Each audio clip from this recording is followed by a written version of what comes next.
It's Jean-Pierre Lacroix. I'm president of Chicoutimi Lacroix, and I'm very excited. This has been work in progress for the last 6 months, doing research with HotSpecs, and I think you're going to find the insights we have this evening quite startling. It did start that way. So HotSpecs is a partner of ours. We work with HotSpecs. They're, I would say, one of the leading research firms in North America. We worked on them on hundreds of assignments, from packaging to retail environments to their corporate identity programs. What's unique about HotSpecs, and you're going to see this in the presentation today, is they have proprietary tools on how to evaluate how consumers feel from an emotive side. As you know, more than 50% of all buying decisions are done emotively. But how you map that out and how do you identify those emotives and how they line up with the ideal need state, Chris is going to share with you their methodology and some of the findings in the research. Chicoutimi Lacroix, we're a brand consulting firm. We specialize in consumer packaging, private label programs for people like Shoppers, Drug Mart, Kroger in the US. We also work on corporate communication programs and retail environments. You know, we're looking at, what's going on in the marketplace. With Amazon.com gaining more and more strength, the headlines in the newspaper were all about how retailers are responding, specifically the electronic retailers. And that really started a question, what is happening to the retail industry that we do a lot of consulting work in? What impact has the online experience done to change the behavior of customers? And what are those behaviors? And how do retailers ultimately respond? So ultimately what we want to look at is who's winning in this game? And why are they winning? So this tug of war between online and retail, who is actually winning in the game? What is driving that behavior? Where's smartphones behavior playing into how people shop in stores? And I'm going to hand this over now to Chris Thorne, who's Vice President of Marketing of HotSpecs, who actually managed the research study, and I think you will find the insights extremely startling. What we're going to do is we're going to talk about just really 4 things, and I'll get through them. We have some really cool charts and graphs in here. I love charts and graphs. Do you love charts and graphs? I think everybody loves charts and graphs.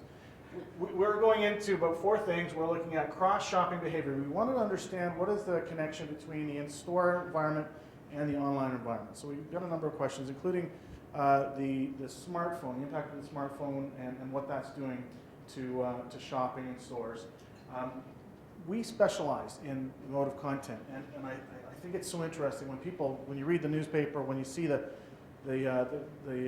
stories about online shopping, what do you see? You see it's all about price, right?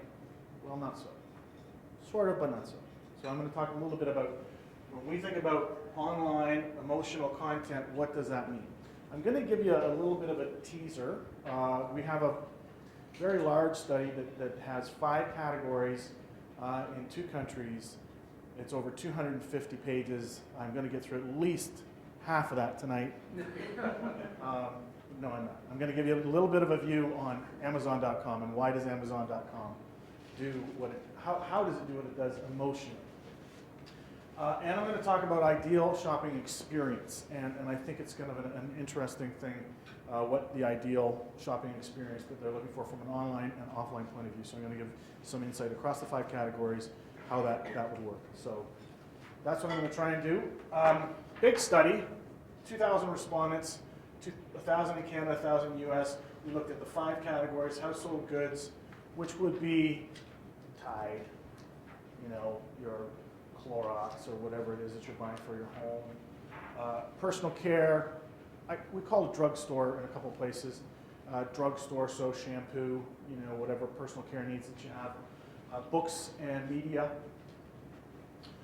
clothing, and electronics and appliances. So looking at those 5 categories. The kinds of brands that we looked at across these categories were the ones that you would expect, mostly the big ones: Walmart, Target, JCPenney, Costco, Walgreens, CVS. So is anyone selling or working with those 2 brands? I've got a nice profile on what is their relationship with their consumer, both in an online and an offline setting. Barnes & Noble and the local independent bookstore, Kohl's. We did a lot around, what is the discount retailer like versus the big ones like Macy's. and we looked at the Best Buy, the Radio Shack, and the Fry's. So from an offline point of view, these are the ones that we covered into some depth to understand what their brands were like. We also did basically the same kind of thing for the online properties. So we looked in depth at the Amazon.com in electronics. We looked in depth at Amazon.com in the bookstore or media segment, and we also looked at a range. Some interesting findings on the drugstore. Very surprising that drugstores, online drugstores, have an emotional content at all, but they do. This is the first big number that I want to throw at you. 70%. Okay, browse, then shop online. At some point. This is of people. It's not like I go into the store and 70% are going to go online and shop. But at some point, 70% of the people who browse and will go ultimately and shop online. 30% refuse to, essentially. I'm going to go to my store, I'm going to check it out, and then I'm going to buy in the store. But there becomes, it can be infrequently sometimes or most of the time. So it is that high. That's the first number I want you to remember, 70%. What is it saying? It's saying in yellow, 76 to 100% of their shopping needs are met online. Currently, people are saying 10%. When it comes to electronics, 25%. Okay? Buying their toys, buying their iPods and accessories and so forth, 25% currently. Biggest level of online shopping. When it comes to 5 or 10 years in the future, what you're looking at here is that is expected. People expect that to grow. I expect I'm going to do lots more shopping. We can all say I'm more comfortable now than I was in the past with online shopping, but it's saying here 75% or more of my purchases for household goods. 30% of people think that they're going to be doing that online. Household goods. 28% drugstores. Books. Does that mean that the bookstore is going to disappear? You think that means that the bookstore is going to disappear? JP says nope. Well, we'll have a look. So one of the first questions, why is this happening? It's happening because of this. One of the reasons, there's other reasons as well, but this is one of the reasons why online, kind of going into the store, browsing, and then going online, because of how much people actually use their smartphone to check prices. So not every time you go in, but 38% of people in the past 3 months have checked prices on their smartphone in household goods, and all the way up to almost 50% in electronics. That makes sense. Go into the store, check the price of an appliance. I know it's on at that other store for that much less. That's big. So I said before, 70%, between 50 and 70% of people will browse in the store and shop online. This is really looking specifically at the electronics category, where 41% rarely or never will go into a store and then buy online. 60% will, either sometimes or other. Now, those people who are not buying in the store, what's happening with them? They're going online and buying from 71% of the time, not your store. 30% of the time, your store. You go into Best Buy, it's actually in the electronics categories, it's higher than that. Half the time, that's Amazon. In the end, the retail leakage, okay, people who browse then buy, 7% of those people who browse and then ultimately buy will buy from Amazon. Okay, so that's the big picture. Put it another way, they're going into the store to look for electronics, DVDs, books, and music in Walmart, who loses to Amazon. But it doesn't stop there. It's not just that category. Okay, it does vary by categories. The next piece here that I want you to pay attention to is we're back again to this piece about 30% very often go back to their original store. The rest of them go somewhere else. Well, it goes up to, for electronics and appliances, to 40%. Okay? They actually will go back to the store, the electronics store, but in drugstores, it's 35% never go to the drugstore's main site, or rarely. Rarely or never does someone who goes into a store to look for drugstore products actually go back. 35% will not go back. 30% for books. So they go in the store, they check it out, they're not coming back. 35% drugstores. So interesting though, when we come to where we look at the emotions associated with online drugstores. Very interesting. The other side of it though is the emotional connection. And this is where it kind of goes that next step. So 50% of the decision is an emotional decision, 50% is really very functional. And what we're going to go through is look through the categories and understand what emotional connections there are to online and offline categories. And this is where the pictures get fun. HotSpecs has spent about 6 years working on a methodology to have people explain their emotions and understand personality attributes of brands so that we can actually understand the emotional content of a category or a brand.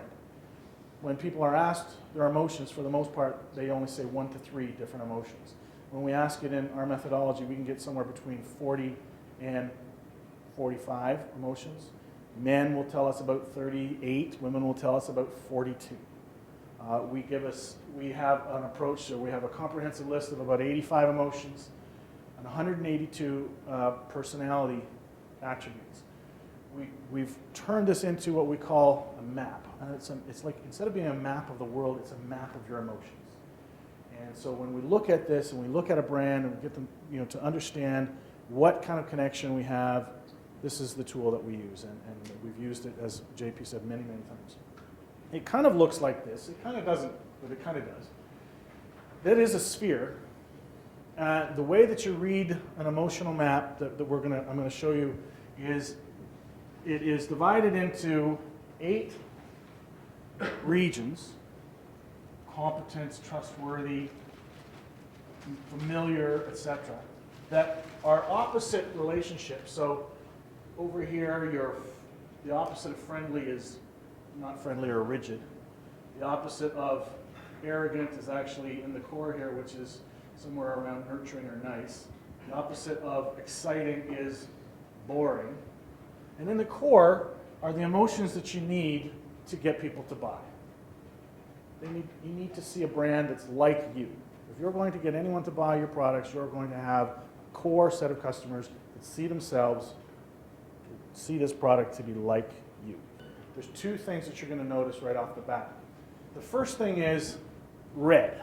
Red means connection. Red means that people see or feel the emotions associated with a particular brand or product. In this case, this is the mass merchandise channels.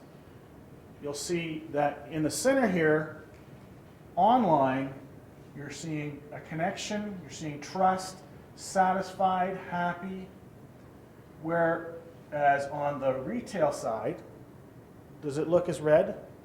It's very simple. It's not that difficult. It's just not as red. Why? Because not as many people feel that emotion.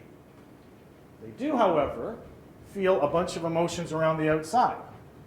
Irritated, frustrated, bored, dissatisfied. We call that acne, especially in the drug chain. When we do pharmaceuticals, we call it cancer, but we don't say that often. Pretty plain to see and surprising that online sale of mass merchandise products is a better emotional connection. That doesn't make any sense. We're talking about tie, right? But inspired, optimistic, interested. Those are the emotions associated with inspired, optimistic, and interested. Why? Because when we saw that number jumping, that they're going to do more of this in the future, they're inspired. They think that this is something that's coming. They're interested. just to summarize it up so that you can look at the numbers. If we just look at the numbers here, these numbers represent the net emotional content in the core of the map, okay? And the reason I kind of summarized it to this level is to keep it really, really simple instead of big blotches all over, okay? Just looking at the numbers down the far right side, books and magazines, 67% have a positive emotional connection on one of our core attributes. On average, 67%. The gap between them is not so big. If you look at the gap between the in-store and the online for electronics, 46 to 62 is the difference in emotional content. So that's kind of interesting. So you're seeing here, I think what's really interesting is the whole area of the electronics and appliances driven by, guess who? Amazon, perhaps? So just a quick look the other way around it. This is easier to kind of visualize the gaps between the two. The gaps between the online and in-store on electronics is a fairly big gap. It's a fairly significant gap, but it's not so much on the book side of things. But I want to explain a little bit about why. Why is this here? And what is the thing that Amazon does? I'm going to do a little bit of a deep dive now on Amazon. What I've done here is I've compared the stated reasons to the reasons that are driving the emotional connection, so that you're getting this combination of the stated reasons and the emotional reasons, okay? And that is going to tell us what is it that people can't tell you about why they feel so strongly about Amazon, okay? And why, and compared to the reasons why they say that they're buying from them. So I think it's really an interesting drill down on this. So what this does over here, on the top corner, these are the things that they do that they, kind of match up. These are factors that impacts their relationship and factors that they say are important. So I already have an online account. I've had good previous experience. I've got a quick purchase. It's been a quick purchase process. Feels comfortable, trustworthy. You notice how those factors are way over to the right, and value and price is over to the left. Everyone says, oh, it's just value and price. What they can't articulate is it's the process too. And that's really important. Value and price is definitely important. But the derived factors are how I feel comfortable, how it makes me feel about the process. The other thing that's important that they don't articulate, don't say is important, is this one down here. I am sure of my decision. Why are people sure of their decision on Amazon? Recommendations, all the other evaluations, all that other stuff that they do that says, I bought this, I give it 2 thumbs up, I gave it a rating. You're sure of what you buy at Amazon because of what they say, what other people say. And because you're just as smart as that guy in the store, but your friend, who's bought this product is someone that you would believe. We believe recommendations from our friends or other people that we don't even know more than we do from people in a store. Now, what's the output on that? Specifically looking at these brands. The brand persona, this is what we call a first level brand persona. We looked at emotions in the category, now we're looking specifically at the brands, and I simplified this down to just looking at the first level so to make it easier for you. The first thing you notice on these 2 charts is one's bigger than the other, right? That's pretty simple. One's bigger than the other. What does that mean? It means that Amazon has a higher level of association on almost all of those attributes of success, competent, reliable, down-to-earth, easygoing, likable, cool, and interesting. 60%, 67%. 3/4 of people. 3/4 of people think they're successful and reliable and competent. That's pretty big. Best Buy in the store. Why is this category more oriented towards online? Because they think 35% think that they're reliable, 37%, half as many people think they're reliable or competent. I'm just going to give some summary of the difference in the different brands here. First of all, interestingly, Costco is the emotional leader. Costco is the emotional leader in the category because it's exciting, it's fun, it's new, every time it's different, and I get different stuff all the time. Very exciting. Walmart has strong satisfaction levels, but much lower emotional valence. The emotional connection is not there. It's not as strong. It's still something. Walmart manages to have the highest online relationship score, but lags in the in-store. Target scores well. It's particularly likable. Online, it's polarizing. I don't think Target.com's website works as well as they'd like. That's my guess. I don't know that for sure. eBay actually competes in that category on the other side. It's brand personality. It's many positive attributes, but there's a lot of concern over reliability, right? Because you don't always get what you want. You don't always get the win. eBay is a strong competitor in these areas, but it's got some negative attributes.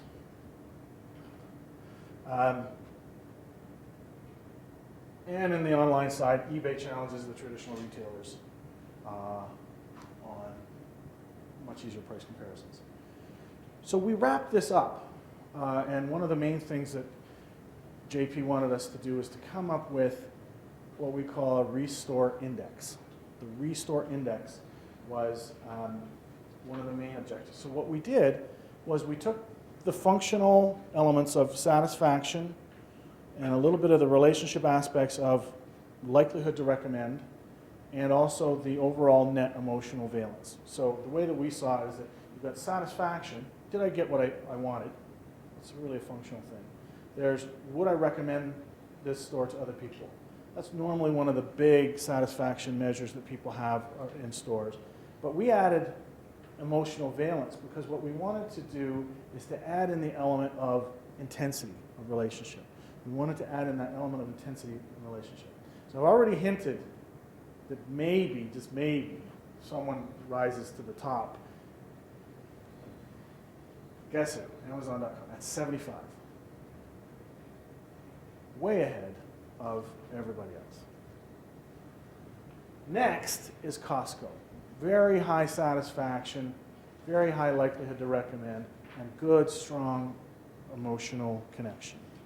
If you go through the list there, you see where are these companies coming in? Apple.com is sort of Apple.com and iTunes. So really, that's for books and media. Okay, not really books per se, but it's media. So that is about your iTunes store. Target, CVS, Kohl's. I think it's really interesting. CVS is up there as a kind of a good connection, good emotional connection. You're seeing Target up there, Macy's are all up there, and it takes a while to go from CVS down to Walgreens. You'll note that there are some .com companies on the top side of this. I think that's really interesting. And Walgreens and Walgreens.com seem to actually be neck and neck. So that the online property actually seems to be a little bit connected to the actual offline. Who's on the bottom here? CVS.com. Sears, Kmart, etc. These shouldn't surprise too many people. Radio Shack, all of its troubles. Drugstore.com, despite lots of excitement about online shopping for drugs, drugstore.com does not seem to be coming through. Problems with reliability, problems with trust. It has a huge opportunity, but isn't following through. How do you change your situation? One of the things that we asked was when we went through the behavior, the emotions, brand evaluations. The last thing that I'm going to talk about, and probably turn it over to JP here in a few minutes, is we asked people what their ideal experience shopping would be. And we do this in a qualitative way, and it's actually linked to our emotional science as well. All of these pictures that you see are actually been located and mapped onto our overall map. So the pictures that people go through when they look at this, they understand that these particular attributes, these pictures have emotional content as well. So we're able to actually map them as well. But what we ask people, because it's hard for people to articulate in an open-ended question what they want from a relationship with a retailer, we ask them using this approach. And it's fun. And I looked at it and I thought, you know, what did people say they really want from a retailer? Why do they shop online? Why do they, was it price? So now we're going to unveil, what do people say they want when you ask them qualitatively? What do they want? It doesn't really look like price much at all. You see a lot of yoga women on there, okay? I find that really interesting. The percentages mean something and the pictures mean something. So for mass merchandise, 90% of people want a relaxing experience in mass merchandise. You'll notice here, books and magazines in a store, 31% want relaxing. Only one category does good deals come to the top. When we talk all about, you know, what they really want in the experience, they want good deals, they want fair deals. They don't, it's not just about price, it's about atmosphere and environment. One of the other studies that we did recently, we had an interesting finding about just people's emotions in general. One of the things that we found from this research was that the most prominent emotion, the most common emotion Americans feel in their lives today is tired. Why does this come out with relaxing, rejuvenating as the top attribute? Well, it's very simple. Despite what retailers think about, you know, what the relationship should be, the one place that there's even a toss-up between relaxing and exciting is in fashion and clothing. And I think that that's kind of a really interesting place. Fashion and clothing, the one place where this balance of excitement and relaxing actually comes close together. Whereas you're seeing that all of them online is all about relaxing. Why? Because we like to do our shopping from home. That's why we do it. We feel comfortable, we feel good about it, we're relaxed. And, well, by the way, interesting that books and magazines over here. The second most important attribute is fast and simple. That's, again, guess what? Where Amazon wins. Fast and simple. So it becomes not a game of price alone. It's a game of experience, environment, and process. Okay. I'm going to turn it over to JP, and he's going to finish this up. He's got a few thoughts on regaining the emotional connection. So the aha moments for me were, you'd think a physical asset, a physical environment, you would have more opportunity to build an emotional connection. Who would have thought that an online experience is actually more emotive than a bricks and mortar retail? Here's some of the things the customers said verbatim. Better customer service, more cashiers. How many times have we been in a retail environment where they've got 6 cashiers, only 2 are open? You want a level of frustration that says, I'm going to buy online because it's just not worth the wait? Just cut down on cashiers. But smart retailers, they have very strong policies on the length of the line and how quickly they open new caches, right? And those are the hot points. Knowledgeable staff, more promotions, discounts. Knowledgeable staff, I think, is one of the probably, if relaxation is kind of the foundation of the new retail model, I would tell you that knowledge is the new currency of retail. So if Amazon's going to dominate the category of commodity categories, how does a retailer compete effectively in the marketplace? If they're going to dominate on getting that product that you bought to your house, home the same day or the next day, at a competitive price that you can't match, how are you going to sustain your business? How are you going to keep those margins? How are you going to keep people employed? What are you going to have to do? In the consulting business and design business, we say you go upstream. You sell services and products that online retailers cannot. Online retailers cannot sell knowledge. They can provide knowledge, but they can't sell knowledge. Because that has to happen one-on-one. And so what smart retailers are doing, take the drugstore industry. They're offering medical advice. They're acting as outpatient clinics. They have cosmeticians coming in and telling you about your makeup, right color for you. They're moving further upstream. And they're providing added value, knowledge-based services that they can charge a lot more. And guess what's nice about those products and services? They have a higher margin and they give you a competitive advantage because you're in the business of building relationships when you do that. You're no longer selling, you're relationship building. And we're seeing more and more of that. And you'll see a lot more of that. So all in all, if I looked at the whole retail industry and I said, okay, what do we need to do? What are the things we need to do? Well, obviously, the first thing we need to do is we need to provide unique product offerings. If we're going to compete with the Amazon.com, who are online retailers that sell a variety of goods, we need to have products that the consumers cannot buy online. And private label for retailers is one of those powerful tools if used properly. And so we're seeing a huge movement in all the private label programs we're doing today. The bad word in any meeting, the bad word, the word they don't want you to ever bring up. The filter they use to determine if we've done a good job or not in designing a private label program is the word generic. If the word generic ever comes into a conversation about private label, it's a negative. Whereas 10 years ago, 5 years ago, generic would have been the right word. We're going to be NB, national brand knockoff, right? That's what we want to be, equivalent with NB, national brand equivalent.